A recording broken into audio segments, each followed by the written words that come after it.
maybe. Oh, there you go.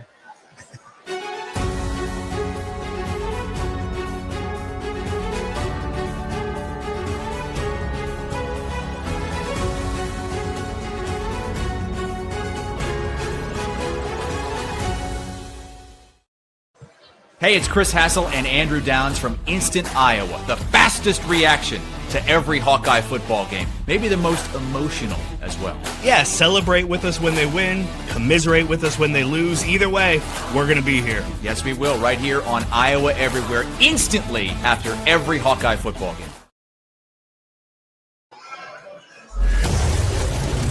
Time for Hawks on Tap, Proudly poured by Bud Light. featuring Andrew Downs and the best Iowa media personalities. Live from Buffalo Wild Wings Across Iowa. It is Hawks on Tap here on Iowa Everywhere. I am Andrew Downs, and he is the best Iowa media personality. Todd Brommelkamp that was available. Once again. Is my microphone on this time? I believe I just so. want to know if my microphone is on this time. Let us know in the comments if you can hear Todd, or if you want it turned off. Yeah, right. You can tell me. I won't take offense. We could do that also. We are here live at Buffalo Wild Wings in Cedar Rapids. We're at the Blair's Ferry location, and this is a cool one, Todd. This is like you never know what you're going to walk into in a Buffalo Wild Wings. This is a big one. Obviously, TVs everywhere. This is a really cool location. We got a good crowd here on a Friday night. Always busy, especially on a Friday night. People looking forward to a big weekend of football down the road. Big night ahead, a big weekend ahead here in the Iowa City area. Is that okay to say the Iowa City area in Cedar Rapids? I think so. Yeah. I wouldn't take offense to it. Okay. I lived in both places. All right. Well, we've got a The fun corridor. night. We call it the corridor over here. Okay, Yeah. the 380 corridor. Yeah. Yeah, sure. Why not? We have giveaways. We have a cool Bud Light cooler we're giving away tonight.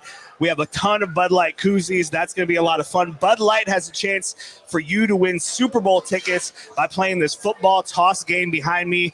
Somebody here tonight will go to the semifinals at the end of the season, and somebody from Iowa is going to Vegas for the chance to win the grand prize, which is those tickets to the Super Bowl, courtesy of Bud Light. So thank you to Bud Light. Thank you to Buffalo Wild Wings. Again, $4 Bud Lights. Cheers. Cheers. Not just today, but every Thursday, Friday, and Saturday during football season. $4 big Bud Lights, and I'm going to have a couple of those tonight. Excited about that. So, yeah, again, thank you to Bud Light, Buffalo Wild Wings. We also have some tickets just for the people watching us online. A couple of really cool giveaways tonight. Tickets to the Iowa-Oregon game in 2 weeks, November 8th. Could be a huge game. It really could. It could. Kind of depends on what happens tomorrow. Yep. But if Iowa is able to take care of business tomorrow, that game against Oregon after the bye week becomes huge. And so we got a pair of tickets to give away. And all you have to do is, however you're watching us, go into your chat, into the comments, and just comment #Floyd. #Floyd. And you'll be entered to win. Yeah, exactly. Like that. #Floyd. You're entered to win tickets to the Iowa-Oregon game. We're going to give those away on the show here in about half an hour. So you have some time to get in there and do that. But #Floyd to enter those tickets. And then later in the show, we're going to have a pair of tickets to the Iowa men's basketball game against Bucknell in Des Moines at the Casey Center. And that's a cool opportunity for Iowa fans in Des Moines to check out the new look Iowa Hawkeyes under Ben McCollum. And the Casey Center, which is one of my favorite venues to go to. Absolutely. It's a great place to watch basketball. It's a very cool spot, and I don't need to win those tickets, Todd, because I was able to get in right away and get some courtside tickets. Nice. Because I really wanted to support the team, right? Like I wanted to support Ben McCollum and the team, and it was like, okay, if they're going to play in Des Moines, we're going to play in Des Moines. I want that to be, I want to support that. And so we're going to give you an opportunity to support that a little bit later in the show the same way. We'll ask you to enter a hashtag into the comments. But right now, enter #Floyd for your chance to win tickets to Iowa and Oregon. All right, Todd, before we get to the game tomorrow against Minnesota, we'll talk some bigger picture things. I do want to pick your brain a little bit on hoops before we get out of here. But let's look back before we look forward. The game against Penn State. On the Instant Iowa show that I do with Chris Hassel here on Iowa Everywhere, we opened it up and Chris said, That's Iowa's biggest win in 4 years. Biggest win since the 2021 Penn State game. That top 5 matchup in Kinnick Stadium where Iowa got the big win. Really a high point of like the Petrus era. It all kind of went downhill when they played Purdue the following week. High point of the Petrus era is a phrase I did not have on my bingo card tonight. Hey, but this is what we do. And that it got a lot of feedback. Okay. I'll put it that way. It got some pushback. It got some laughing at, right, from other fan bases saying that's your biggest win. A Penn State team that's reeling, just fired its coach, hasn't won a Big Ten game. That's your biggest win. What does that say about your program? What does that say about your schedule? I heard Scott Dochterman earlier this week on Legends and Listeners here on Iowa Everywhere say, hey, you didn't win anything in that game. You've had games since then, like Illinois in 2023, where you won your way into the Big Ten championship game. You've had some other things like that. I tend to agree with Chris. I can't go back. Again, off the top of my head, it's like, that doesn't feel like the biggest win in 4 years. But I went back and looked and tried to find a bigger one, and I really couldn't. When you sent me that earlier today, I was looking at it, and I was like, there's no way. And then I did the exact same thing that you did as well. And the thing that I keep going back to is when Penn State went up, 21-7 or whatever it was, it just the way that Iowa has struggled to sometimes score points, it almost felt like the game was going to be over at that point. And so the fact that they came back and won that thing, I think that's what really added sort of fuel to the fire of that feeling. Plus, 3 weeks ago, that's the number 2, number 3 team in the country. I refuse to believe that just overnight they completely forgot how to play football. Yeah, exactly. And I think the Gronowski looking healthy is a big part of that too, because we're talking about Gronowski later on in the show. Trust me. Are you okay? I remember the last time that I was sitting next to you. Oh, I've had to do my mea culpa with David Eicholt already. Okay. Because I was pretty down on him, but we'll get there. But I think the worst part of the Indiana loss was certainly the loss, but also the unknown of what was going to be with Gronowski or what this team was going to look like without him. But then to see him come back against Wisconsin, not look great. You could tell he was a little, probably 75%, was a little timid when it came to running the ball. But what he was able to do against Penn State, certainly in that second half, he's not 100%, probably won't get back to 100%, but he's good enough to lead this team to a comeback victory against a talented team like that. And that's, I think, what also kind of puts it above a lot of the other wins for the outlook of the rest of this season. No, I will go down saying that was a very solid win for the Hawkeyes. And again, unexpected. I was watching it with some friends of mine last weekend, and I think we all walked away feeling the same afterwards. Just the fact that they were able to overcome that deficit. I know we're going to talk about the field goal and all that stuff a little bit later on, but the fact that they were able to come back and win that game, it just felt huge for what this season could be. Yes, exactly. Because that's the thing. Everything is still out there for this Hawkeye team, and last time you were on with me after the Cyhawk game, it certainly didn't feel like that. And really, even after the Indiana game, it was hard to kind of see a positive path for the rest of this season. And now we sit here, and we're not going to talk about Iowa being a playoff contender. No.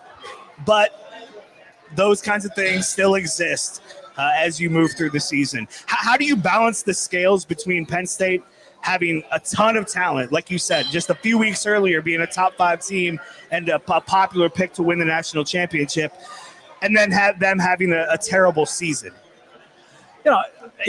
Penn State good, Penn State bad. I've been trying to figure out how to try to thread that. Again, they have a tremendous collection of talent. That was not a bad football team, as anybody who watched the game saw. And, sometimes you just go off the rails for whatever reason. And maybe it was James Franklin had lost the team. I don't know, but that they were actually more concerning to me without James Franklin than they would have been if Franklin were still there, because some of the things that their interim coach had been talking about and playing physical against Iowa. So to me, that was another part of the victory last week. Was you knew Penn State was going to give Iowa its best shot. They were sort of viewing that as a turnaround point for their season, and instead they wind up dropping their fourth in a row. I felt the exact same way. When they fired James Franklin, it worried me because then I heard a lot of talk about, hey, this offensive coordinator has kind of been hemmed in by James Franklin, and he's got some gadget plays and some things, and now they can kind of let loose. I also thought there was a chance this Penn State team would kind of be full of quit, and they'd come out, and if I was able to punch them in the face, that this team would kind of, put their heads down and walk away. It didn't feel like that happened. No. Now, Iowa didn't really do that in the first half, right? You give them the interception and the quick touchdown. Yeah. You give them the momentum at the end of the half with the field goal block and return for a touchdown. So Iowa didn't give them much of an opportunity to quit. But I was impressed by Grunkemeyer. I was impressed by that Penn State team and coming out to play well. It'd be interesting to see now what they do. They've got Ohio State and Indiana coming up. Can they get one of those and kind of salvage a part of their season or not? That'll be interesting. But I think the Penn State team we saw in Kinnick last Saturday was a better team than that lost to Northwestern or UCLA. Absolutely. Was it one of the best Penn State teams that's come to Kinnick Stadium? No.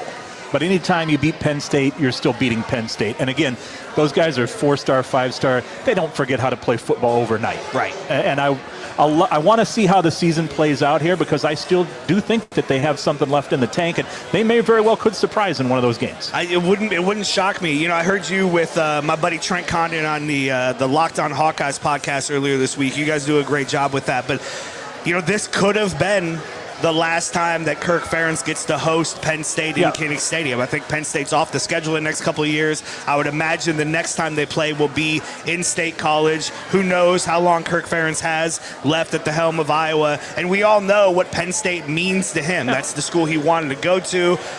He had a relationship with Joe Paterno. He really had Joe Paterno's number in a lot of ways. One of his first huge wins as a Hawkeye coach was against that Penn State team. And he just has a hell of a lot of respect for that program. And so the game after his father died was against Penn State, right? The 6-4 game. Like, so much has happened between these two programs in the Ferentz era. And so if that is how the story ends between Kirk Ferentz and Penn State, certainly at Kinnick Stadium, it's a fitting ending. Absolutely. And back-to-back wins in Iowa City over Penn State for the first time since the early 2000s, I think. I think you're right. It's been quite a while since they've won back-to-back games. So, Kirk grew up in the 70s and the 80s, and Penn State was a powerhouse back then. It's always going to be a benchmark program for him. And, he's getting so emotional after all of these wins now. All of these wins, right? Is he playing with us? Is he starting to think about the future? But Penn State's always going to have a special place in his heart, and that was a big win personally for him last week as well. Well, one of the things that brought out his emotions last Saturday night was the fact that his team kind of bailed him out from a bad decision at the end of the first half, or at least that's how he portrayed it. That's how he is taking it on. In the moment, Todd, you're sitting in Minnesota with your buddies watching this game. Were you against? Were you for? Were you just interested in the opportunity to kick a 64-yard field goal at the end of the half? Because it's such an un-Ferentz-like decision. Yeah, and they tried it the first time, and I thought they got bailed out, and I was like, I would not try that again. And I was talking with Trent earlier this week, and he thought Stevens didn't really give it 100%, and if he did, whatever. But you got a kicker that has had the yips sort of this season. He's not had a great season. No. That whole unit has been iffy. So trying to bomb a 64-yarder or whatever it was, it was so un-Ferentz-like to me. It didn't make any sense. And then I guess when you look at it, there's only so many things that can go wrong, and there's only one thing that can go wrong and absolutely kill you. What are the odds? Well, there's no such thing as a safe bet, right? The one thing that absolutely could go wrong and hurt them wound up having. That was a perfect bounce back up into the guy's hands. It was so reminiscent of the again, one of the iconic moments in this Iowa-Penn State rivalry, the Claiborne blocked punt, absolutely, and run it back. And you're right, exactly. It bounced perfectly to the guy, to the point. I mean, nobody was catching him. I had tweeted, and tweet at your own risk, man. But it was even before, I think it was just before the penalty. But you could tell Iowa wanted to get in a position there. And I tweeted, because we've seen Stevens drill 55-yarders with a got the lot leg. of room left, He's got the right? leg, yeah. And so and then we also saw in the Cyhawk game a year and a half ago, Cade McNamara Hail Mary a ball that didn't even get close to the end zone, and it was like, man, if Iowa tries a field goal there, maybe it doesn't go in, but it feels like that's a better there's a better chance of that converting than that Hail Mary that Cade McNamara threw. So with all that in mind, I tweeted, hey, no matter what, kick the field goal. Just try it. Okay. What can happen? What could happen? We found out. And then as soon as Stevens kept that one short, the one that he was the kind of practice one with the timeout, which Penn State was mad about. They were mad about it, and probably rightfully so. But I was like, okay, don't do that. Yeah. Let's not do that. Sure enough, he did it. So obviously, thankfully, that didn't kill Iowa, but man, it felt bad in the moment. And then when Penn State comes out, and I think even more damning was that kind of punch you in the face drive that they had to start the third quarter, because that really felt like, oh, this is now a quarterback with some confidence. This is a team who's running the ball on Iowa.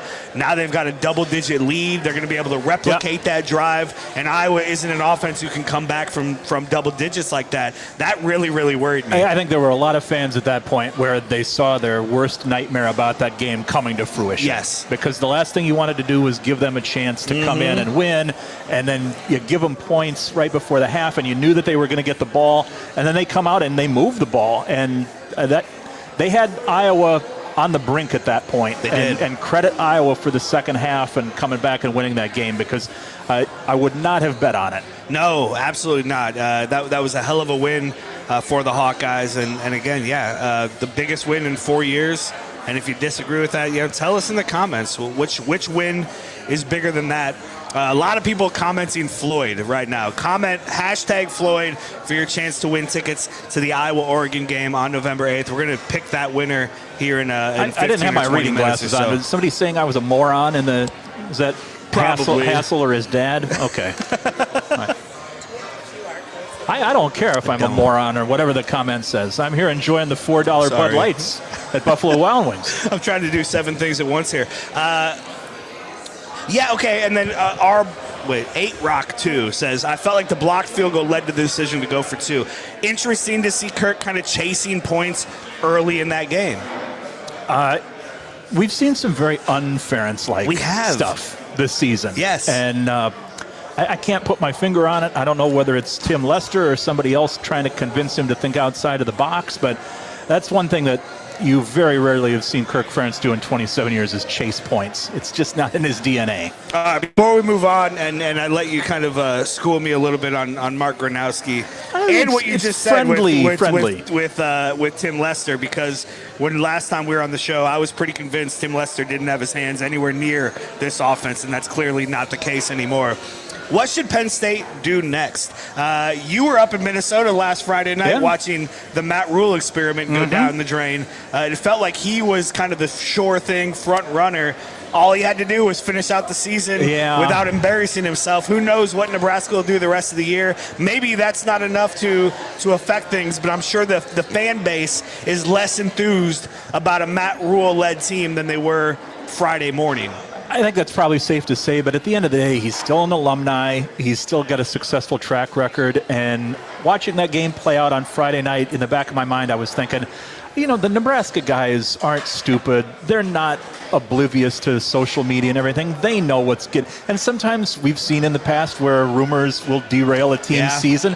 So I still think Matt Rule is going to be the number one choice. I haven't looked too much at the NFL ranks. I could see them. They did have good success with Bill O'Brien for the short amount of time that he was there. Maybe they go to the NFL ranks again. But I still think Matt Rule's probably the number one candidate there.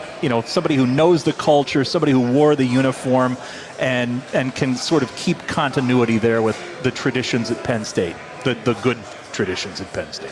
Has to be one of the most difficult jobs in the country when you talk about the expectation. Because clearly the expectation is win a national championship, because James Franklin got to the semifinals and was fired 6 games later.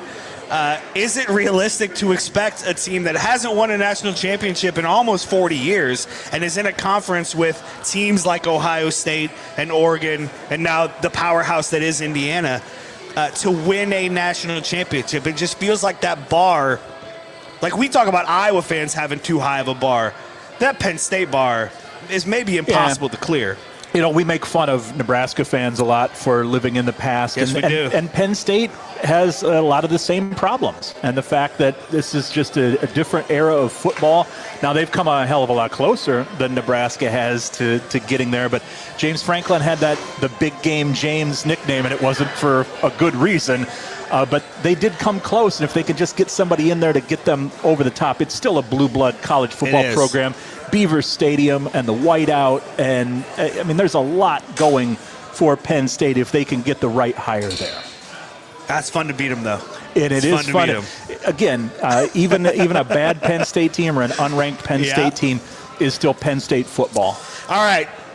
Mark Gronowski, since the last time you were on this show with me, which was just after the Cy-Hawk game. Somebody I recall was pretty down on him after the Cy-Hawk game. I was very, very, very down on him.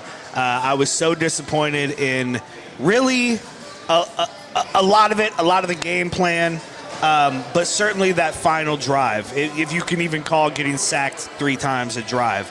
And it's because this was the reason we brought this guy here, right? It was like, oh, this guy's a winner. He's a proven winner. Yep. You pay that kind of money and you bring a guy in for moments like that. And it's one thing if you aren't able to fully complete it. It's another thing if the whole thing kind of falls apart and is a debacle. And that's exactly what it was. And it was about halfway through the Rutgers game that I started saying, uh-oh. I was pretty wrong. I was pretty wrong about this. Yeah, Dewey defeats Truman type of stuff. And then about halfway through that Indiana game, you know, it's funny because it was like just before he got hurt against Indiana that I was like, I love this guy. I absolutely love, like, not only am I not down on him, he's one of my favorite quarterbacks of, like, the Ferentz era. I love the way this guy carries himself. I love the way he leads this team. He's far from perfect. There's a lot to nitpick. There still is a lot to nitpick. But, man, the way he came alive and what he has done for this team and this program, really since you and I were on the air last time, has been pretty remarkable. You know, we talk all the time about Iowa developing younger players and the younger players getting better as the season goes along. It's kind of interesting to see a veteran guy who sort of feels his oats and gets better as the season goes along. And, you know, over 100 yards rushing, and you can see now he's playing with confidence.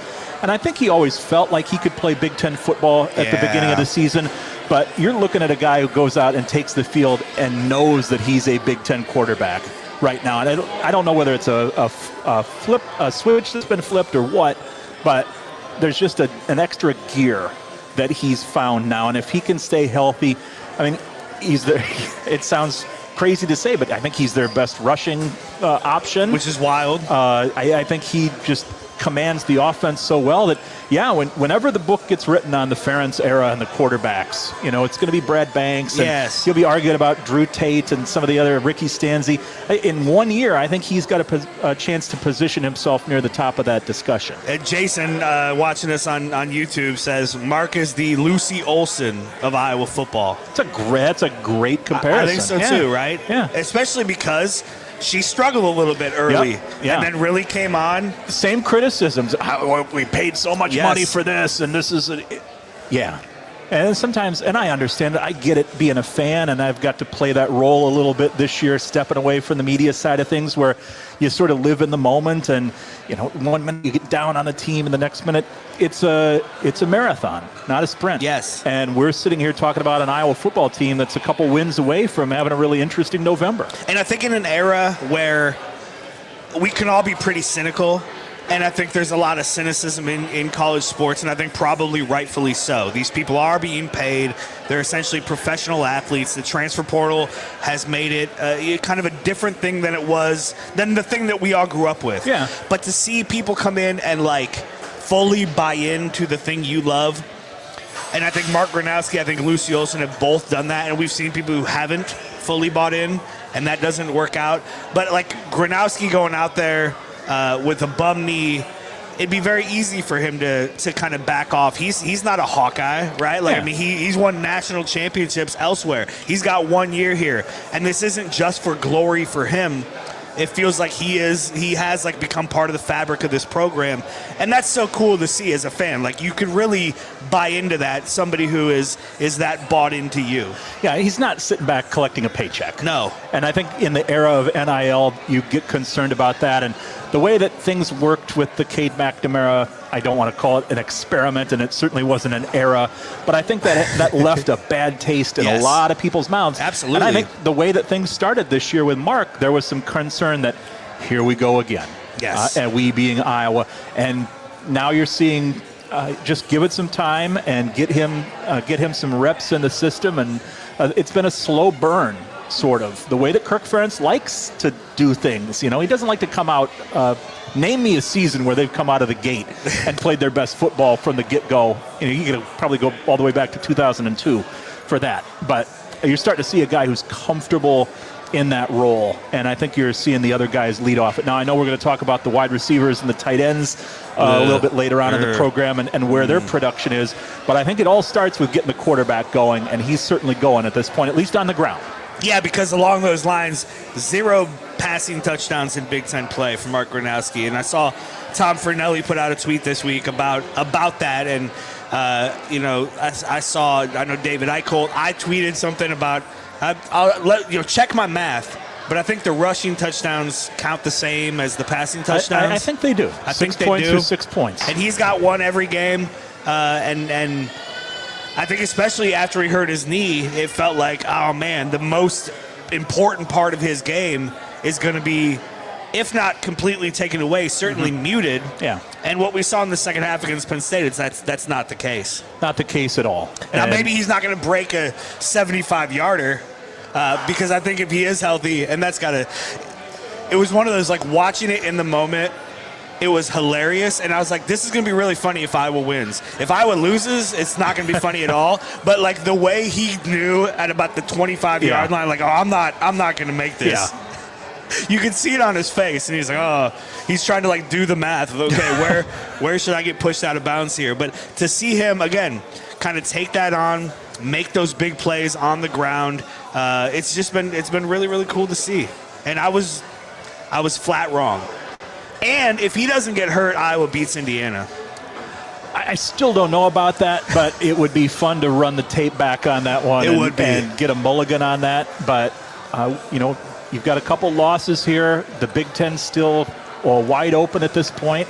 And, if ifs and buts for candy and nuts, as Kirk Ferentz and a million other people have said at this point. But Iowa's still got a lot of good football left ahead of them, and we'll see what they can do against the Gophers, because I don't think this game is going to be as easy as some people think it will be. No, I don't either. I said to you just before we hit the air that the thing I'm most concerned about tomorrow is how confident I am tonight. And maybe it's just because 9 of the last 10 games against Minnesota, Iowa has won. Maybe it's because Minnesota seems to like to play the same way that Iowa does. So, like, they play into Iowa's game, and Iowa wins most of the time when teams do that. Now they've lost 2 in a row to Iowa State, where that was the case, and Indiana beat them in a game that Iowa typically wins earlier this season. So maybe I'm all wet when it comes to that. But PJ Fleck and Kirk Ferentz aren't as different as they seem on the outside. No. And so, yeah, it's always been good games, and I do want to run through the last 10 games here in just a little bit. Right now, let's go ahead and give these tickets away. What do you say? Yeah. Hashtag Floyd. Hopefully you already did this. We have a pair of tickets to Iowa, Oregon, and again, if Iowa wins tomorrow afternoon, if Iowa wins, do you think they have a chance of being ranked come that Oregon game? Yes. Weren't getting a vote this week, which kind of surprised me.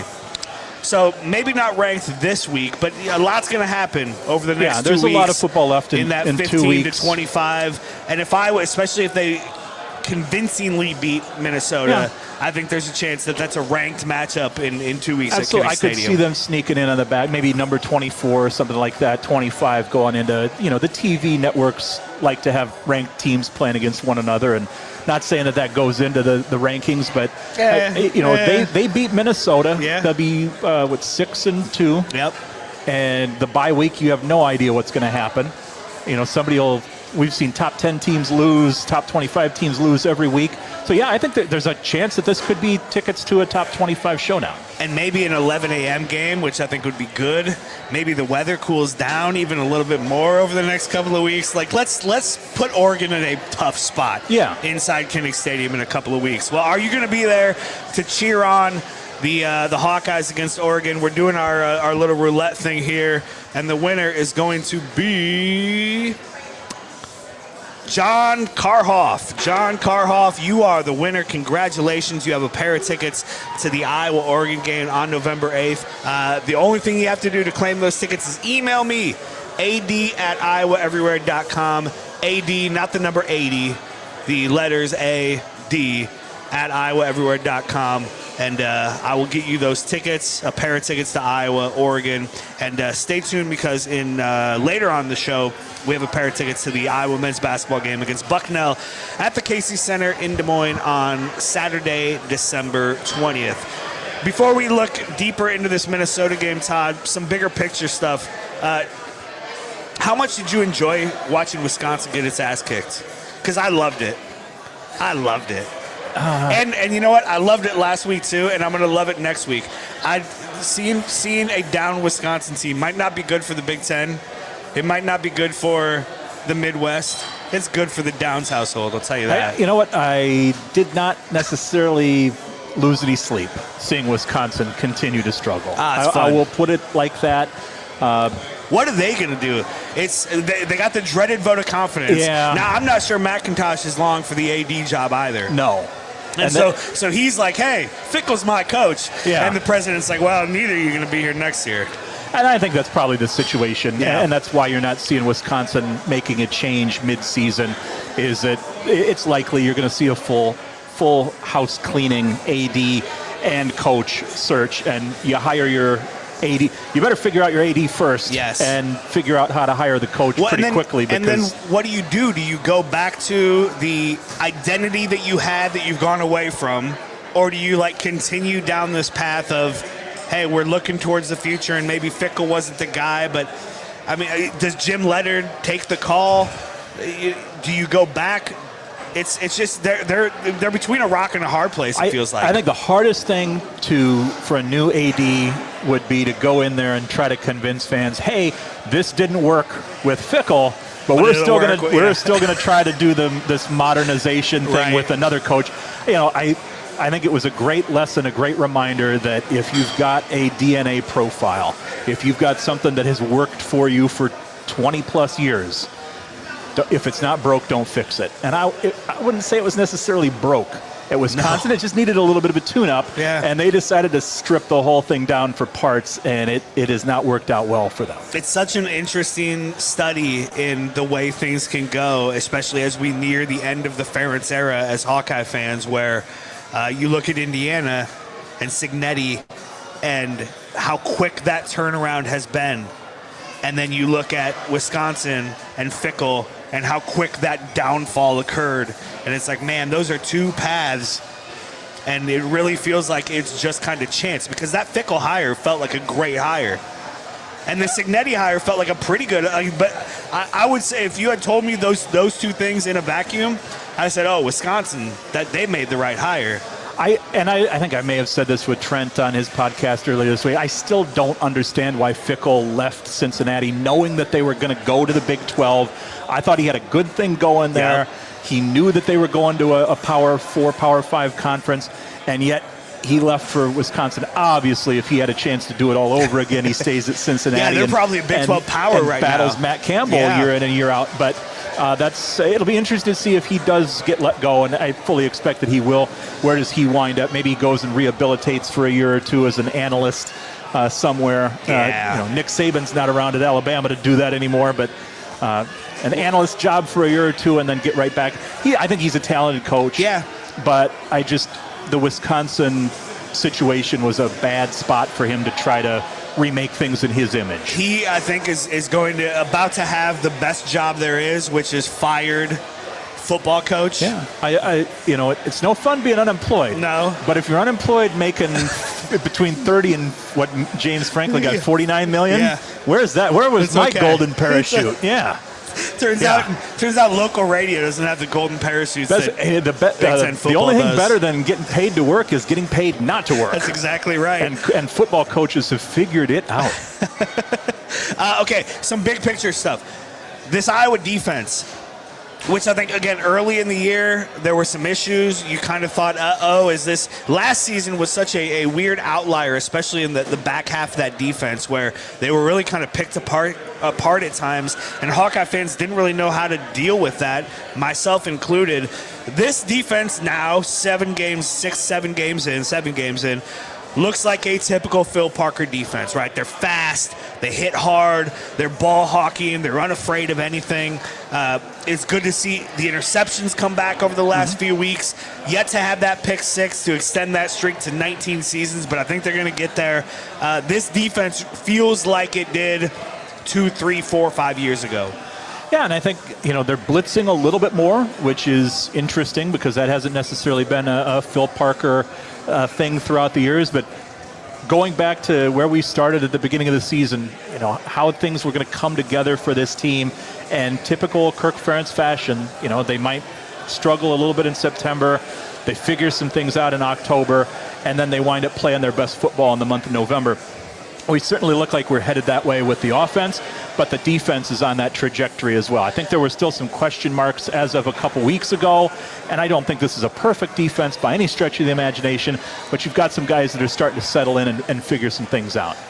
Zach Lutmer's been great. Xavier Wampa, I think, probably had his best game as a Hawkeye in that game against Penn State. TJ Hall. Deshaun Lee, who's been picked on at times, has really kind of stepped up and had some good games. Cohen Entringer, who found himself in a couple of bad spots last week, but made a couple of really big plays too. All playing well right now. Blitzing more than normal. This has been interesting to see this Phil Parker defense kind of dial up the blitzes, and at times it leaves you susceptible to that Indiana touchdown late in the game, but at other times it's what wins you the game against Penn State. The old gambling phrase, scared money doesn't make money. There you go. Yeah, sometimes you blitz, sometimes you get burned, sometimes you blitz, and sometimes it works. So you can't just completely back off it because you got burnt in the Indiana game by it. I like the fact that they're being a little bit more tenacious with the blitz. I think it has kept offenses off balance, and I'll be interested to see whether they're going to try that this week with Minnesota too. What do you think about the linebackers? I think that's probably the only big question on this defense. And again, some of that is just because you're trying to replace guys like Jay Higgins, who are like all-timers. So nobody was going to be able to step up and fill those shoes. But they've certainly, I think Jaden Montgomery has come in and played well as Jaden Harrell's been out. But that's kind of the biggest question mark for me with the defense right now. Yeah, I think as long as the linebackers can hold their head above water this year, it's going to pay off 2 or 3 years down the road with some of these guys like Montgomery. But haven't seen anybody, and I know with Josie Jewell being the captain this week, we're going to talk linebackers later on toward the back end of the show. There's not an all Big Ten caliber linebacker among this bunch, but sometimes you put 3 or 4 guys together and you get a competent group, and I think that's what they've got this year. Yeah, they really feel competent, they feel confident right now, and I think that's a big thing, especially inside Kinnick Stadium. I mean, the way these interceptions and these big hits and these big plays energize the crowd inside Kinnick and change the face of these games, these 4th down stops that they've gotten over and over again. It's really good to see. Because, again, last season there were times where it really felt like, man, this defense is really taking a step back. Yeah, absolutely. And Iowa is very much a field position team still, relying a lot on special teams. So anytime the defense can get big stops and you can try to get the ball back and flip the field position, that's a big part of that as well. You see that we're on the some of the TVs here on. I did not. I was trying to. They took the World Series off for us. I don't know how I feel about that. Sorry, everybody. Yeah. We are more popular than baseball. That's how far baseball has fallen. Well, we'll see. There's not a whole lot of excitement this year about the World Series. There really isn't. It's too seems bad. it seems like an inevitable march toward a Dodgers pennant. But we think gentlemen's sweep. Is that what we're looking at here? I hope not. But God, I hope not too. You got a guy starting for Toronto tonight who started the year in A-ball down in Dunedin, Florida. He gets to face Shohei Ohtani. That's leading insane. off. It just things that you didn't see on your bingo card at the beginning of the season. Back to football. The offensive line for the Hawkeyes just moving people, man. Like this is, and a huge credit to George Barnett and a huge credit to these guys. There was so much consternation in this fan base about the offensive line and, what did it mean that Chris Doyle was no longer around and George Barnett isn't the guy and Iowa really needs to control the line of scrimmage on both sides of the ball to be a very good football team. And they're doing that right now. This offensive line has really come together, has really gelled, and is just moving people and making holes. And it's why Iowa can survive without much of a passing game because they can run at will. No, it wasn't all that long ago that people wanted George Barnett out. Yes. And again, sports is a very fickle thing, but he's done a tremendous job. Kirk Ferentz stood by him. He was adamant that he was not going to make a change there. And the offensive line has really, really played well here the last couple weeks. And as you said, that's helped Gronowski running the football. It's helped Kamari Moulton run the football. And when you move earth the way that offensive line does, like you said, you don't have to throw the ball as much. It takes some of the pressure off the passing game. Going to be really interesting to see now that Jazz Patterson is back, TJ Washington is back, both from injury. I do think Kamari Moulton is your bell cow running back, right? He's the guy. He's the every down back. But I have liked what I've seen out of the other guys, and as you alluded to earlier, Mark Gronowski may be Iowa's best runner. I don't think there's any may about it, and I don't think there's anything wrong with that either. It gives defensive coordinators on the other sideline a lot to think about. Because you're not just thinking, he's going to run the ball occasionally. I mean, Iowa can use him quite a bit in the ground game to keep the defense on its toes. And again, back to my dumbass after the Cyhawk game where it was like, man, all this talk of giving Tim Lester the reins of this offense was all BS. This is clearly just the Kirk Ferentz offense where they hand the ball off twice and then, throw it for 3 yards on 3rd and 4.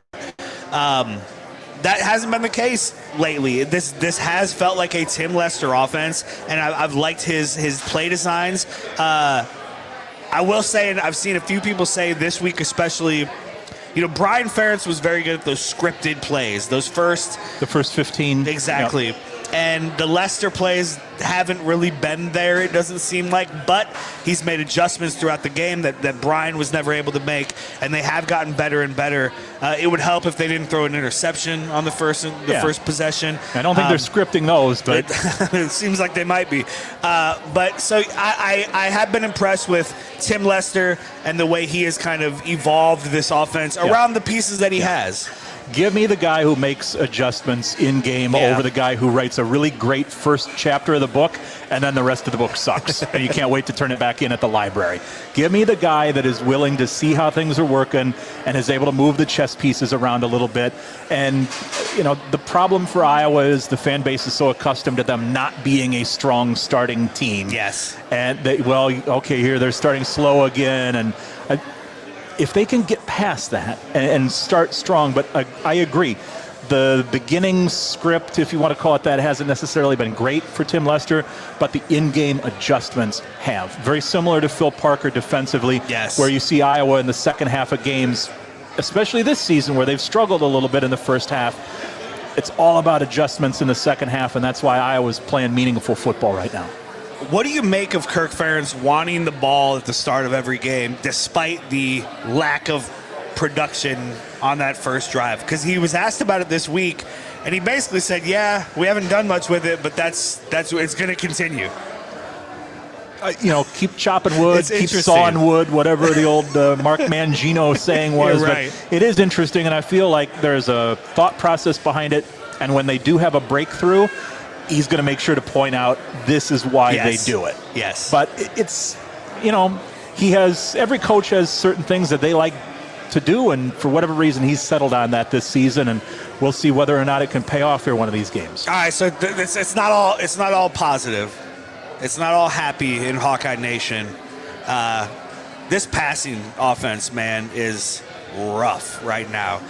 It was nice against Wisconsin to see Reese Vanderzee come back and catch a couple of balls, and it was like, okay, because that was a lot of the talk early in the season was, man, your number one receiver, the guy who Gronowski had the most chemistry with, got hurt like 3 days before kickoff. Yeah. And so that really threw everything into a tailspin. And but then you see, Jacob Gill let a ball come off his shoulder pads, and it's intercepted. And I don't know what. Did Reese Vanderzee have a catch against Penn State? If he did, it wasn't much.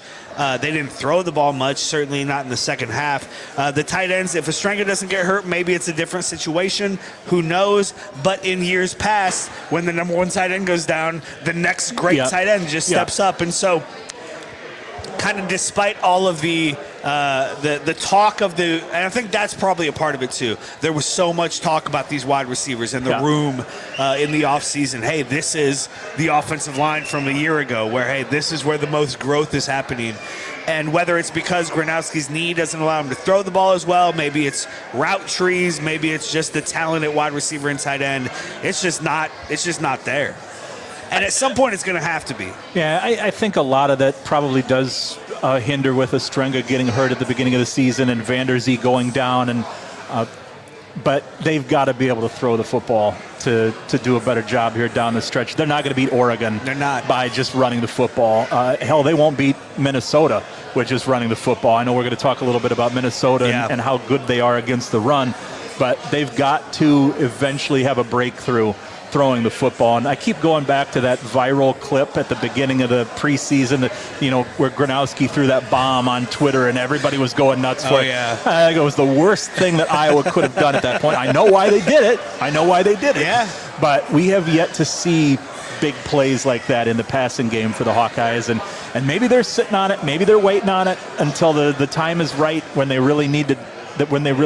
But the offense has been lacking in that standpoint. Yeah, this you're not going to season. have a Gronowski 67-yard QB sneak every game. No. When you're down by a touchdown, to count on that, I think is fool's gold. And at some point, they're going to need a big play in the passing game. They got it against Rutgers.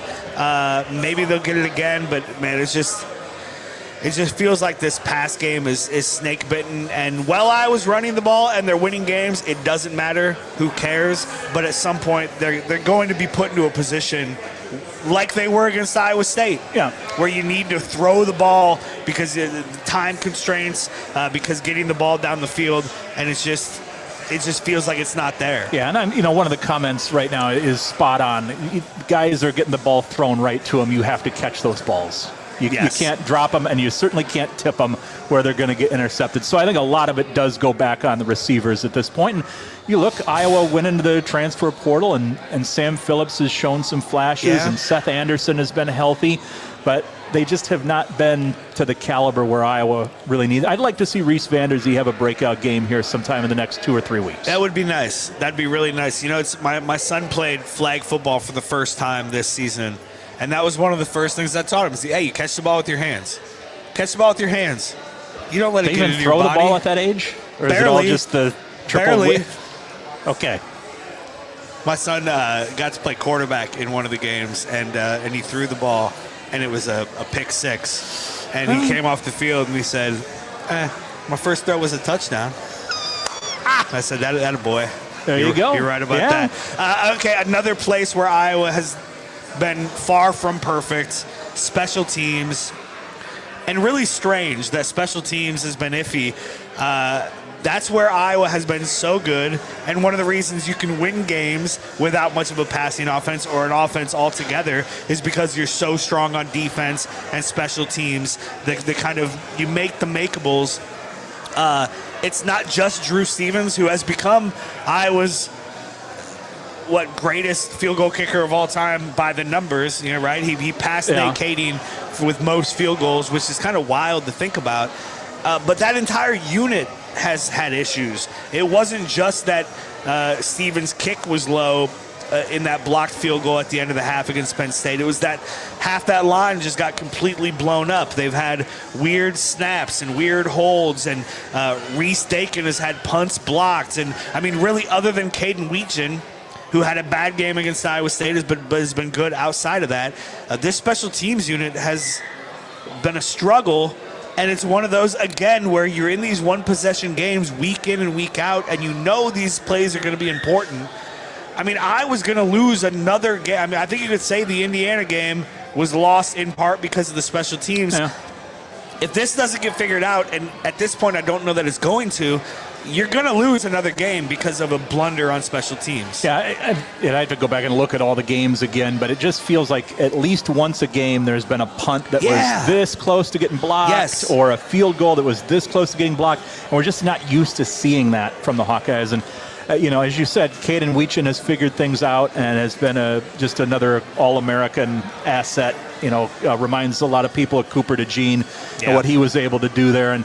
But they're not hitting on all cylinders. They got the return game, but they don't have the field goals and the punting where they necessarily need it to. And I agree with you. It just seems like they're playing with fire. Like they're getting away with it, and they're getting away with it. But one of these games, something catastrophic is going to happen, and they're going to lose a winnable football game. And I hate to say it, maybe it's tomorrow. I don't know. Ugh. What's the toughest game left on Iowa's schedule? Is it the Oregon game at home because Oregon is so good? But you're at home, and it maybe is 11 a.m., which is 9 a.m. Oregon time, and maybe it's cold. Is it that USC game where you have to go out west where Iowa never does well, and you have a pretty good USC team, not nearly as good as that Oregon team? Is it Nebraska on Black Friday in what may be Matt Rule's final game as the Huskers head coach? Is it tomorrow when Minnesota all comes of the to above? town, right? Don't forget the all of the above back when the test-taking days Michigan in State school. shocked us last year. Who knows? I do think it's down to the two, right? Oregon and USC. Which one of those, in your mind, is the more difficult game? Oregon from a talent standpoint, but USC just has all the makings of the UCLA game last year, except it's not going to be on a Friday. But going out west and playing a team that has a little bit of talent, the track record has not been there for Iowa. But from a talent perspective, it's definitely Oregon. They're not going to play a better team than the Ducks the rest of the season until maybe whatever bowl game they go to. But the one that really still concerns me is definitely the USC game. And that Nebraska game at the end of the season could be interesting as well. That'll be really interesting. Like you said, especially with the Matt Rule dialogue. And we'll see how far down the train tracks that gets. Maybe they rule him out. He's done nothing to make it seem as if he's not interested in that job. No. My wife chooses where we live. Right. Okay, dude. Yeah. Just, you may as well come out and say it at that point. Yeah, I agree with you. As tough as this is, especially if Iowa finds a way to beat Oregon, it'd be such a Hawkeye thing to beat Oregon, have the whole country talking about you, have your fan base start thinking playoff, and then go out to USC and get smoked by a team like that. Yeah, and I wouldn't see that being a smoking, but it would be one of those, you're right. Special teams things where it falls apart. That's where you put that into the world. It's like Talladega. Don't you put that evil on me. When that happens, I'm texting you and I'm blaming you when Iowa misses the game-winning field goal against USC. Well, this is the last time we're working together this year, so I don't have to worry about running into you and eating my own words. Hopefully not. I mean, you never know. Okay. Josie Jewell, Iowa's honorary captain. What a story. Just incredible. I look back on him, and he's a player that I don't think I really appreciated to the extent of what he did when he was at Iowa. I don't think anybody expected him to do what he did in the NFL. No. And coming back to be the honorary captain this weekend is a pretty big deal for him. Very, very cool. And it brought up the question in my mind, I'm sure a lot of people's minds, who's the best linebacker? And I'll narrow it to the Ferentz era. Because I saw people, saying, guys from the 80s and the 90s, and certainly there were a lot of good players. But Kirk Ferentz has a roster of linebackers that would rival any team, any coach who's ever coached college football. I mean, these guys, and it's hard for me. I came to this realization. I'm not smart enough to know the difference between some of these guys like Josie Jewell, Chad Greenway, Abdul Hodge, Jack Campbell, Pat Angerer, Jay Higgins. I think you can probably throw in there as well. Where are you at with all of this? Yeah, I know. If you want to talk about duos, I think you go with Greenway and Hodge, and Campbell is in the mix there as well. And then you look at the last couple years with Higgins and Nick Jackson. Yeah. Josie Jewell, if we're limiting it to the Ferentz era, he may very well be at the top of the list. We hear one of them every Saturday sitting next to Dolph in the radio booth. Let's not take away Pat Angerer. And that's going to elevate his status as the years go by, the longer he's in that position. But Pat was fantastic. Yes. They've had so many very good, if not great, linebackers in the Kirk Ferentz era. But Josie Jewell, for my money, if we're limiting it to the Ferentz era, he's probably number one. Now, all time, Larry Station, one of the highlights of my radio career was getting to meet Larry Station at Fry Fest several years ago. Larry Station, to me, is still going to be the all-time greatest linebacker in Hawkeye football history. But Josie Jewell, he's at or near the top of the list. And I don't know, are they roasting us in the comments? Are we forgetting anybody in the comments? Yeah, let's see. If you do duos, it's Greenway and Hodge. Oh, my God. That's just Those and with two dudes. George Lewis, the forgotten third member of that wrecking crew in there. And then the last couple years were fun, too, with Nick Jackson and with Jay Higgins. But Josie Jewell really was impressive with what he was able to do. And I think especially the way Higgins and Jackson just kind of picked up the mantle, especially Higgins from Jack Campbell. And you had this, and I do think like Jack Campbell, it's hard to separate NFL from college, right? Like it's hard to not. That was a question just now. We're talking about at Iowa. Yes. Not and anything that they do in the NFL beyond is not being taken into the equation. But it's hard for that not to color absolutely. how you feel about a guy. And Jack Campbell's a good NFL player, but man, and we'll get to the Jack Campbell game against Minnesota from a few years ago. He's right up there. But man, Hodge and Greenway as a duo.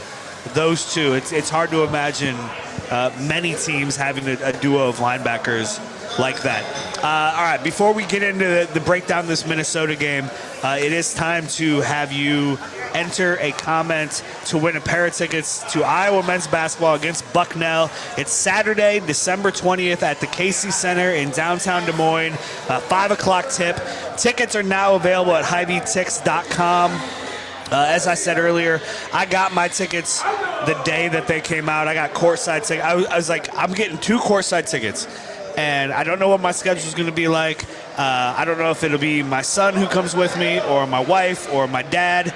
But I want to be there when Ben McCollum takes this Hawkeye team into Des Moines for the first time because I do think we're entering a new era of Hawkeye basketball, and it's going to be a lot of fun. So right now, however you're watching us, whether it's YouTube, Facebook, Twitter, wherever you are, #Ben.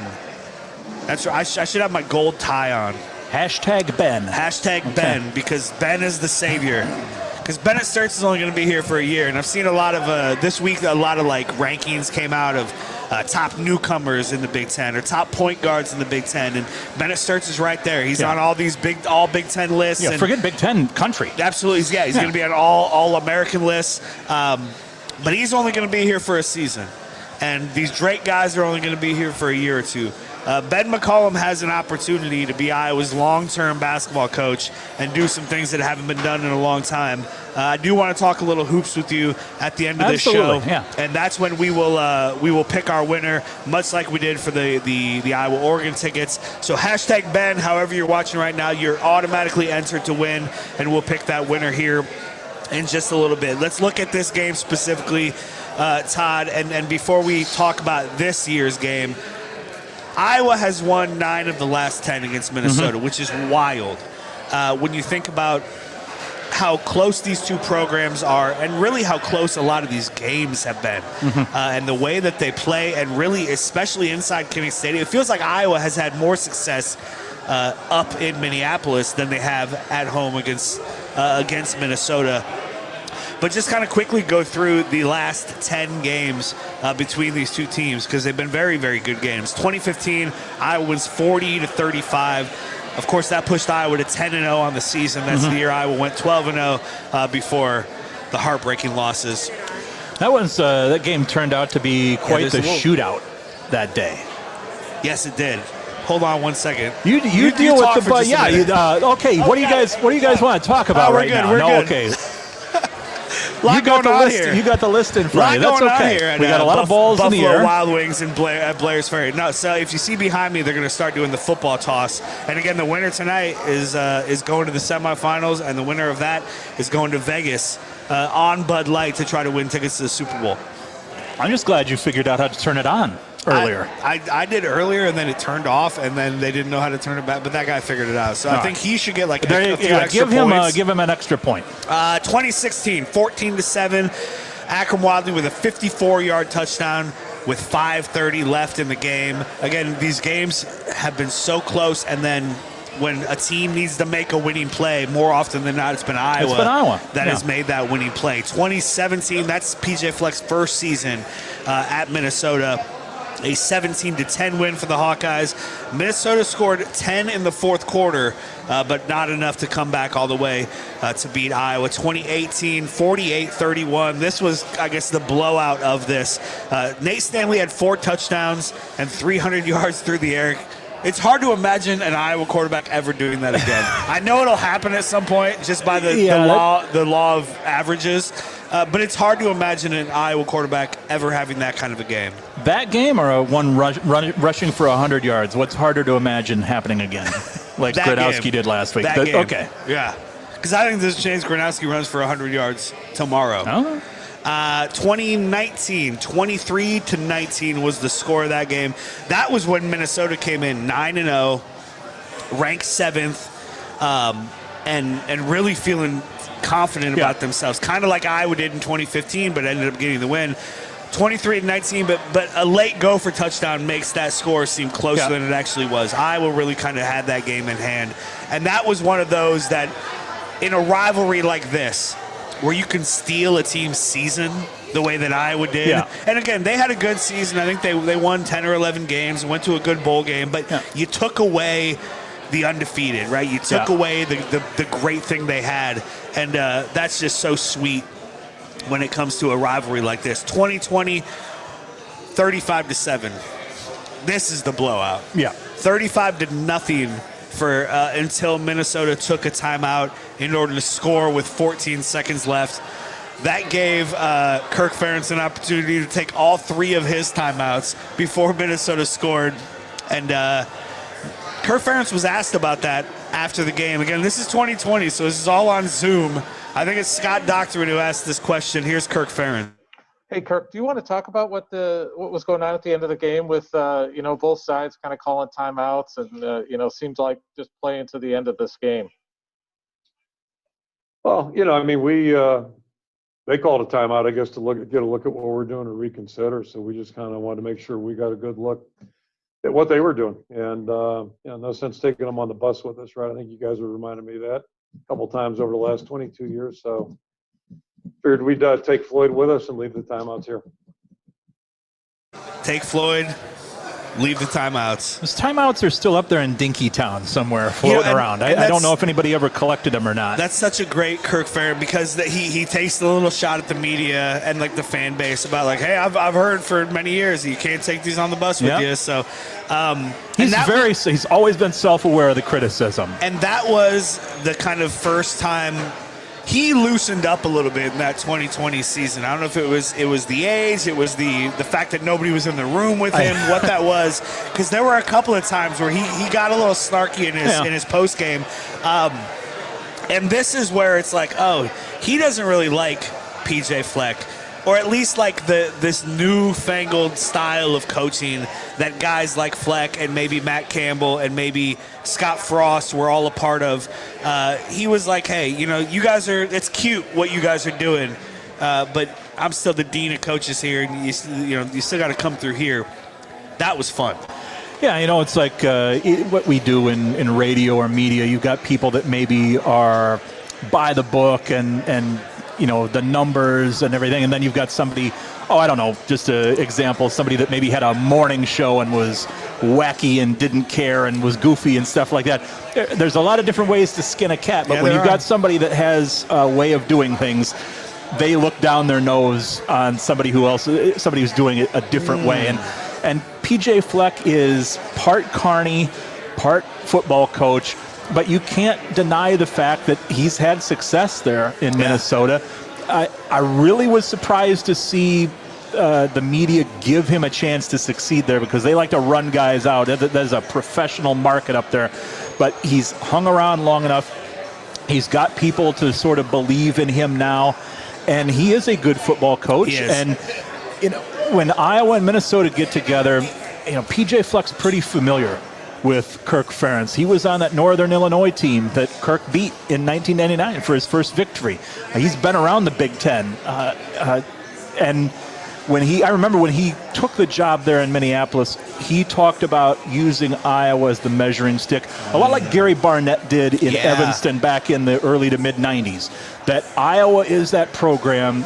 You're not trying to be Michigan, you're not trying to be Ohio State, but damn, if you can be Iowa, you can be pretty good in the Big Ten. And PJ Fleck, I think, has gotten the Gophers to that point. There's one thing that he hasn't quite done yet, though, and that's have prolonged success. Yes. He's won Floyd once. He would love to win him again, but until he truly gets over that hump, it's kind of like Wile E. Coyote in the Roadrunner.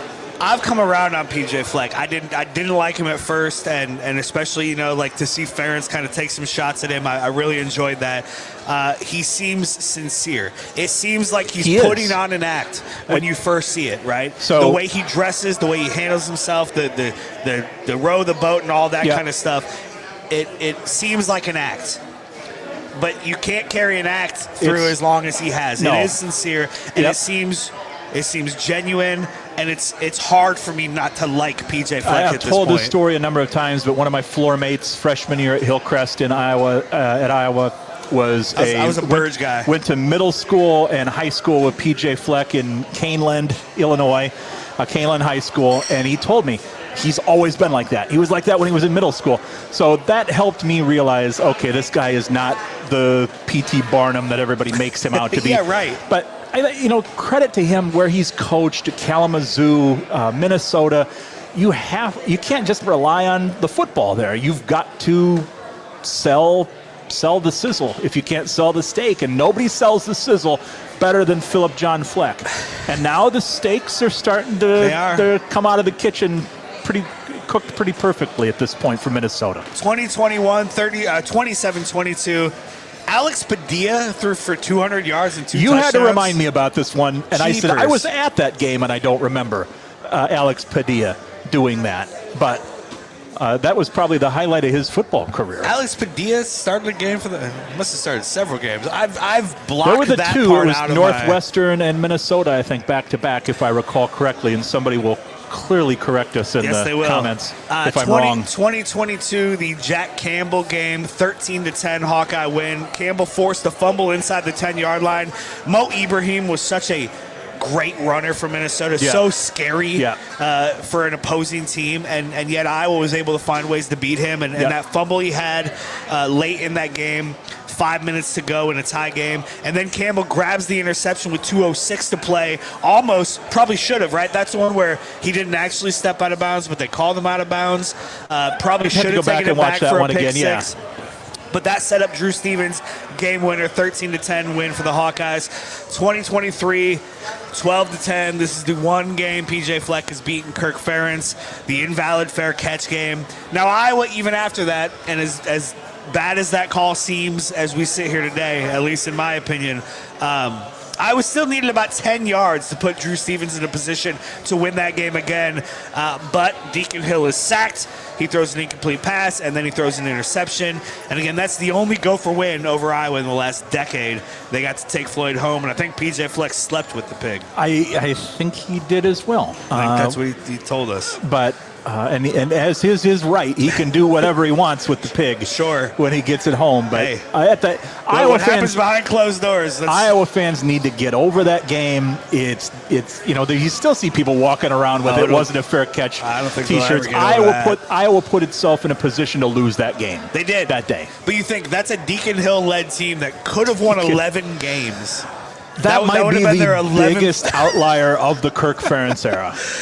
That quarterback could lead that team to that many wins. It's probably it's good kid. Yeah, for sure. It's one of those things though that tells you, Kirk Ferentz knows what the hell he's doing. 2024, 31-14 last year. Caden McNamara was terrible. But Caleb Johnson, 206 yards, 3 touchdowns. That was where it really, because Caleb had already scored multiple touchdowns in each of the games leading up to that. It was early in the Big Ten season. Yeah. And that's really where it was like, oh, shit. This guy's good. Yeah, this could be like a Heisman-level running back here. Minnesota's allowing less than 100 rushing yards per game. Now, it helps that Nebraska had 9 sacks and only amounted 36 yards against them last week. Purdue had 253 yards on Minnesota. Do you think Iowa's going to be able to establish a run tomorrow?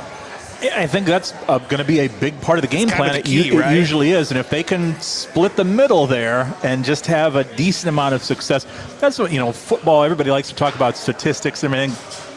Even when you get into November, it's still a small sample size. It's 9-10 games. So they have been pretty good against the run, but they've also had a couple big-time outliers. Yeah. Iowa, I think, can figure out a way to exploit that defense and move the ball a little bit on the ground. And you can bet Minnesota's going to have their eyes on Gronowski. That's the thing. At this point, again, over and over for years and years now, you've been able to say, hey, if we can make Iowa one-dimensional, we can make them try to beat us with the pass, they're going to struggle to do that. It's just not very many teams are able to actually make Iowa one-dimensional. And now you've got the full running back room available to you, not just Kamari Moulton, but Jazz Patterson will come back. And you've got Gronowski, who's running the ball better than we've seen a quarterback do probably since Brad Banks in a Hawkeye uniform. I mean, no argument from me. And so it's going to be really interesting. I think obviously that's the big key. Iowa's offensive line against that Minnesota defensive line. And that Minnesota defense sacked Dylan Reel, I mean, it's 9 times. 9 Ferris Bueller. times, right? I can't imagine they're going to have that level of success against the Iowa offensive line. But if they do, if they are able to get into the backfield, there's one of two things that can happen. And we've seen Mark Gronowski have trouble with some pocket presence, right? And we've seen him take sacks. We've seen him get spooked early. Yep. But we've also seen him get spooked early and then run for 36 yards or for 67 yards. And so it's one of these things where it's like, man, you flush him out of the pocket and it may be great, it may be terrible. Yeah. That's going to be a really interesting thing tomorrow. Part of me thinks that tomorrow we're going to see at least one instance where Iowa sort of baits Minnesota into thinking that they have flushed him out. Maybe, I don't know how you can design something like that, but maybe it's not him running for his life. They've designed something to come off Minnesota's pressure. Maybe Caden Weechin's involved there somewhere, because I think he's a big part of the running game also, right? You watch defenses all the time, and they can sense, like the wild animals in Africa on the savannah, the lions pouncing for the kill. And just, sometimes it seems too good to be true. And I can see Iowa scheming up something to take advantage of an over-eager Minnesota defense. How big does the Kinnick crowd play? How big a part do they play tomorrow afternoon? It's not striped, it's not night, we're not going to have another night game apparently, according to the Big Ten only allows 5 per season, and Iowa's already hit that allotment. That north end zone is a bitch if you're an opposing team. Yep. This is a fan base and a program that's got momentum, that's feeling good, that sees that Oregon team coming in a couple of weeks. How big is the crowd going to play? How big a part is the crowd going to play tomorrow afternoon? And nobody needs to worry about saving their vocal cords for next week. They got 2 weeks to heal up here, so I can see the fan base completely emptying the tanks tomorrow. And it is a rivalry game, and there's so much that goes into it. You and I were talking before the show started about how Minnesota puts a little bit more emphasis on the rivalry than Iowa does. But I think this is a team that this fan base can sort of feel like the 12th man for. And this is a good opportunity for them to make, like you said, I think one of the biggest innovations at Kinnick Stadium has been closing in that, the end zone when they put the club seating in there and everything. It just is so much louder there. It's almost like an NFL stadium. And you make life difficult for Minnesota. If it's a close game and they're going into that north end zone in the fourth quarter or something, who knows? And it seems to always be a close game between these two teams. Am I overconfident? Like, are we as a fan base overconfident? Obviously, the team is what they are. They don't have the same whims that we do. But it feels like this is a foregone conclusion. Iowa beats Minnesota. That's what they do. This is what Kirk Ferentz does. I'm not worried about the game, and that's the thing that worries me the most. I was shocked to see the point spread. Oh, me this too. Week, that it was north of a touchdown. I was thinking it was going to be in the 4, maybe 5 range. And I would bet Iowa at that. I have trouble betting Iowa. I think the odds makers, they take into account how good Iowa has played at Kinnick Stadium. I still think you take Minnesota and the points here because of you ran down the series history here especially often than inside not. Kinnick Stadium. More often than not, this is a one-score game. But somebody out there, with the odds makers, people are trying to tell you that on paper, Iowa's the better team. But I do think that there's a little bit of overconfidence about the game, and those are the worst games because all it takes is the first thing to go wrong. The air will come out of the stadium, and then everybody's sitting there puckered for the next 2 hours. And, the last couple of games, the last couple of certainly the big games, Iowa's had – 3 in a row. Iowa's thrown a first quarter interception against Wisconsin. You were up 17-0 already, so it didn't matter that much. But it's if you allow Minnesota to come in and score quickly like that, I think you're exactly right. That's iffy. How do you see this game playing out tomorrow? Typical Iowa, Minnesota. Yeah. I think Iowa probably starts off a little slow and takes care of business in the second half, and I see this being about a 24-16 type of football game, just inching over the total in the sports books. I think it's like 38.5 the last time that I saw. But I would not be surprised if this is another close football game, but just that point spread is got me thinking that maybe Iowa wins this in convincing fashion tomorrow and then goes into that bye week with a ton of momentum and builds toward probably a letdown against Oregon. Probably so. I try to be as realistic as possible here. Is Floyd of Rosedale the best trophy in college football? Not even an argument. Right? It's not even an argument. It absolutely is. I would say that if I lived in New York or L.A., Floyd of Rosedale is the best traveling trophy in all of college sports. You've got almost 100 years of history behind it. The damn thing weighs almost 100 pounds. It's a freaking pig. It's a cool story. And it's got a great backstory. Yes. This is not some sort of manufactured corporate bullshit like Hy-Vee Heroes Trophy. Hey, Nebraska, and I love being on the internet. We can say whatever we want, right? Exactly. Even the Heartland Trophy with Wisconsin, that rivalry didn't even need a trophy. No. But this is, it's right up there with Minnesota's got some great trophy. The little brown jug that they play for with Michigan. Paul Bunyan's axe. And Paul Bunyan's axe. They've got the 3 How best does Minnesota trophies. have the 3 best trophies Well, in college they've been around football? for a really long time. That's true. And they were really good back in the day. But it's cool. One of the things that I miss the most about going into the football complex every Tuesday for Kirk Ferentz's news conference is getting to walk past Floyd. Yeah. It's such a cool trophy. It absolutely is. And I was listening to the Washed Up Walk-Ons earlier. I'm a podcast, especially when I was good. Yeah. I can't get enough Hawkeye content.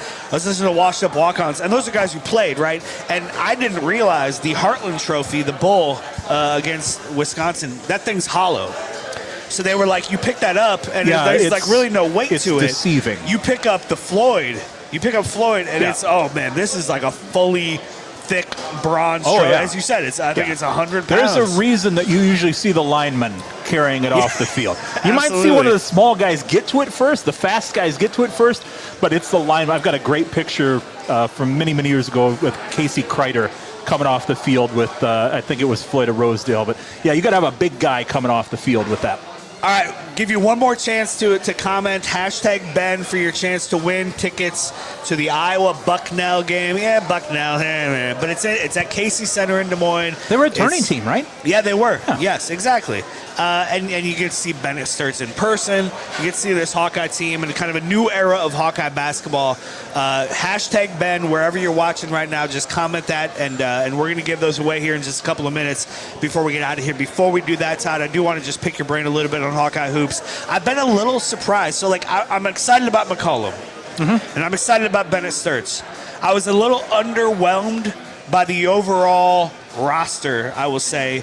And I think some of that's just my conditioning of it's a lot of Drake guys. And, I mean, they were good last year, and I watched them against Missouri, and they played really well. But it's are they going to be able to really compete in the Big Ten? I was also one of the last Fran McCaffrey defenders.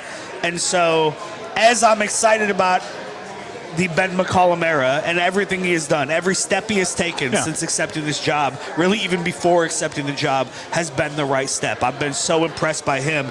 But I'm a little surprised when I see the Athletic put Iowa in the top 6 of the Big Ten standings and put, Bennett Sturts as an All-American and things like this. What are your expectations for this men's basketball team?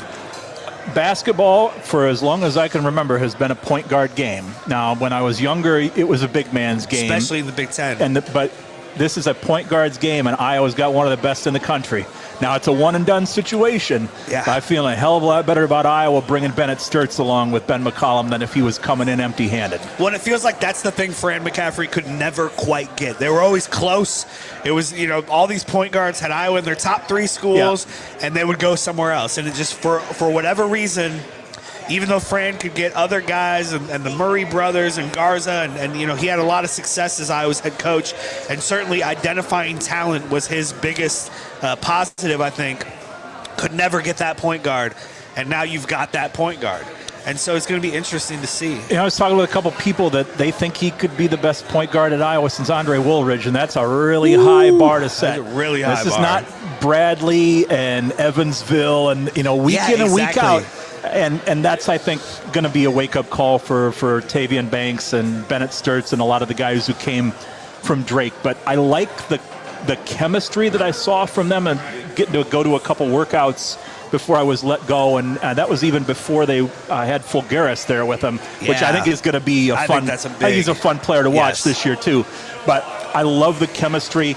And I just love the fact that there's optimism and excitement around Iowa men's basketball again because, look, Fran McCaffrey, all-time winningest basketball coach. Tom Davis was the all-time winningest coach when he was sort of pushed toward the door. But it just, you needed a fresh coat of paint in the living room. And Carver Hawkeye has that now. And the non-conference schedule, I think, is pretty solid. Yep.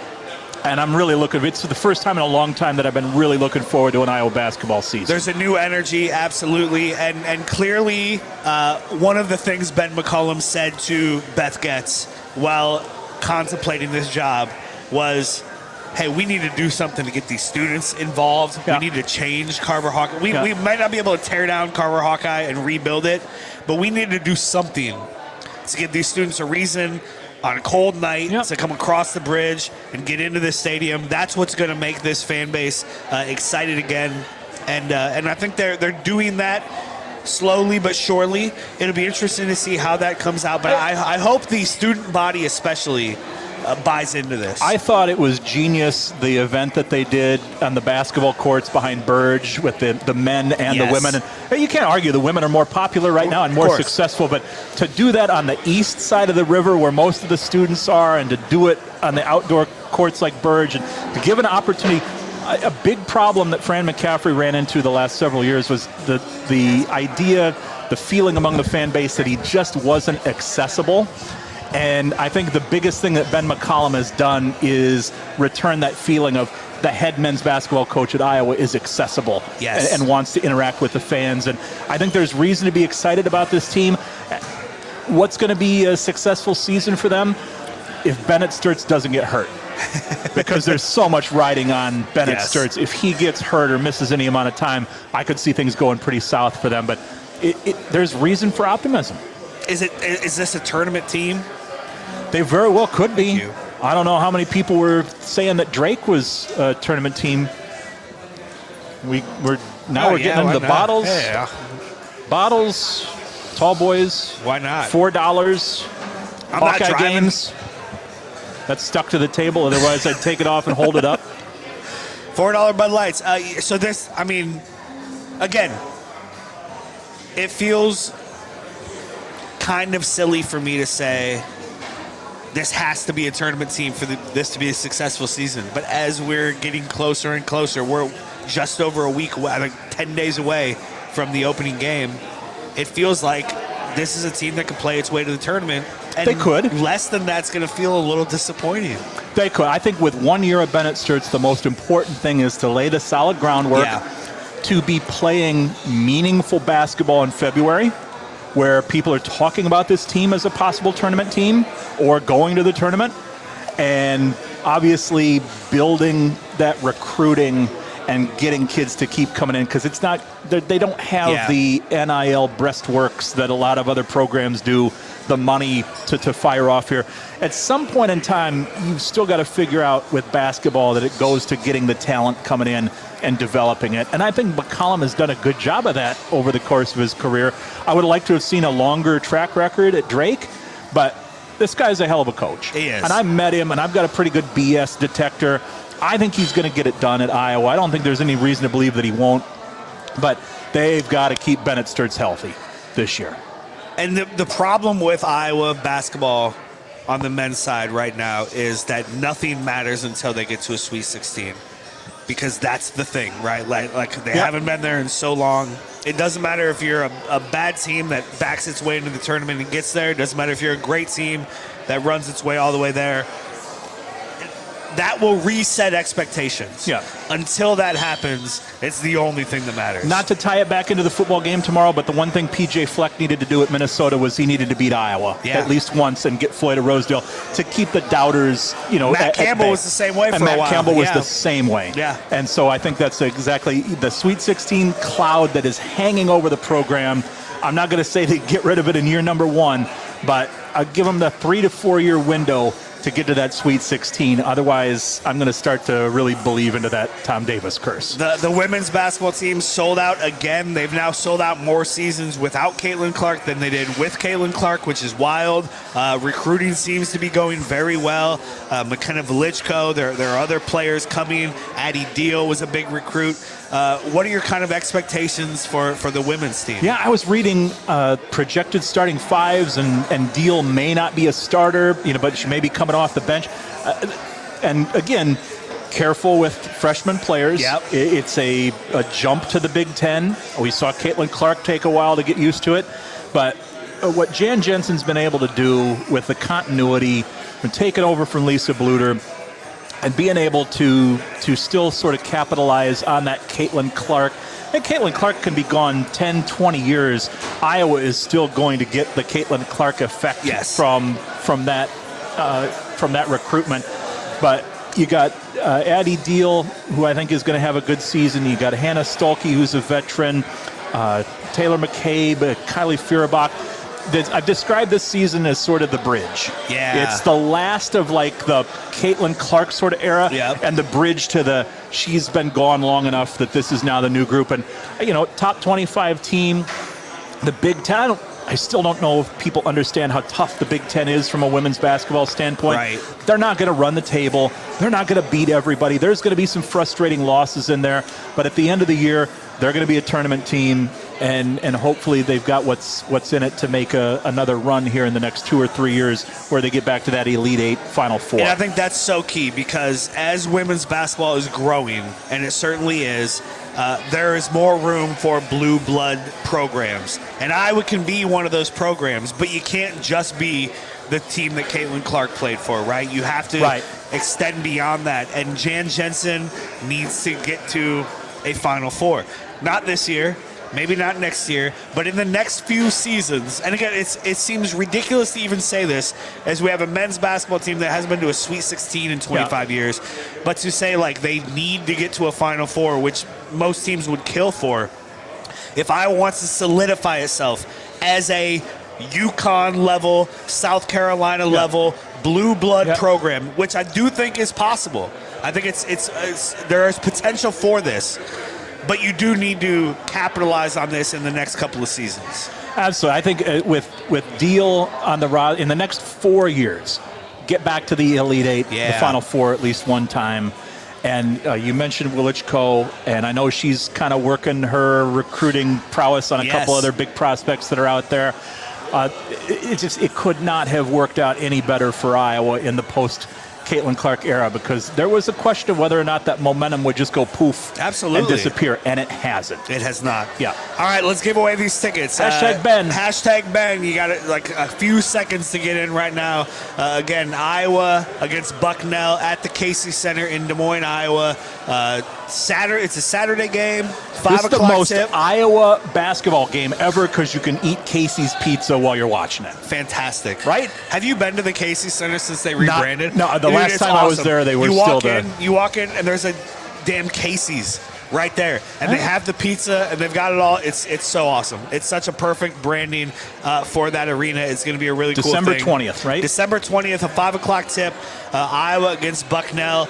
Go there, support your Hawkeyes, support Ben McCullum and this team, and we're going to send somebody there right now a pair of tickets. Let's go ahead and share my screen before we do this. Oh, that's not the one I wanted. I love what Iowa's been doing with playing the games at the Sanford Pentagon and playing games in the Mark of the Quad Cities. And, if you want to be the state's team, and Iowa State's been so good for the last decade or so, put a little Harlem Globetrotters to it. Go up to Dubuque or something and play games all across, non-conference games, because those games aren't going to draw jack at Carver Hawkeye Arena. And if anybody's going to do that, it's going to be Ben McCullum. It feels like he really understands this fan base and this program. All right, let's give this away.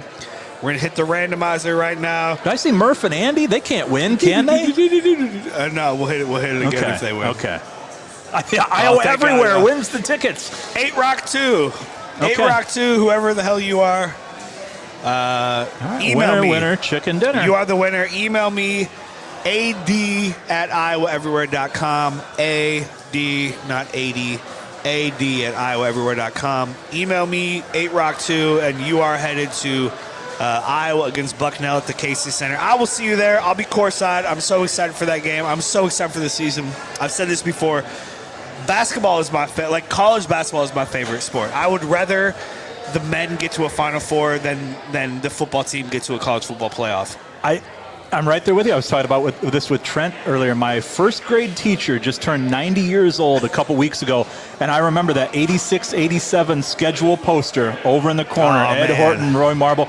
I sent her a card, and I said, I know it's been a long time, and you don't remember me, but I wound up going into a career where I palled around with some of these guys. That's awesome. But I still think back to first grade and that schedule. I was a basketball guy before I was a football guy, and I want to see Iowa basketball get back to that point where it's been a long time. It has. We will get there. But first, we have a football game to think about tomorrow afternoon. 2:30 kick inside Kinnick Stadium. Florida Rosedale on the line. The Hawkeyes against the Gophers. As soon as that game ends, Instant Iowa will go live right here on Iowa Everywhere across all of our channels. Chris Hassel and I, win or lose, we talk about the game. A buddy of ours, Jake Brent, who works for Cyclone Fanatic, he texted us after that Indiana game, and he was like, "Man, I love Instant Iowa. It's like sad because we get so many Cyclone fans, Cyclone fans. The Scott Tenorman drink of the tears. Exactly, Yeah, they exactly. love it. But he was like, it was just sad. It wasn't even like fun to watch. It was just sad. And we were sad. But here's my we prediction. wear our emotions on our sleeve. Here's my prediction: if the Hawks win tomorrow, Hassel's going to be sky high. Oh yeah. And if they lose, he's going to be ready to move on from everybody. That's exactly right. Instant Iowa tomorrow as soon as the game ends. We have a bye week next week, and then Hawks on Tap will return November 7th. We'll be at the Buffalo Wild Wings in Ankeny. Chad Lysico from the Des Moines Register and from Legends and Listeners here on Iowa Everywhere will join me. He'll make his debut, his Hawks on Tap debut. We're excited about that, and we're going to have a lot of fun previewing that Oregon game. Hopefully a 6-2 Iowa team, maybe even in cracking the rankings against that Oregon game, will be a lot. Todd, thank you so much, man. I really appreciate you coming out here. It's been fun to be here in Cedar Rapids with you. Yeah. And let's go Hawks.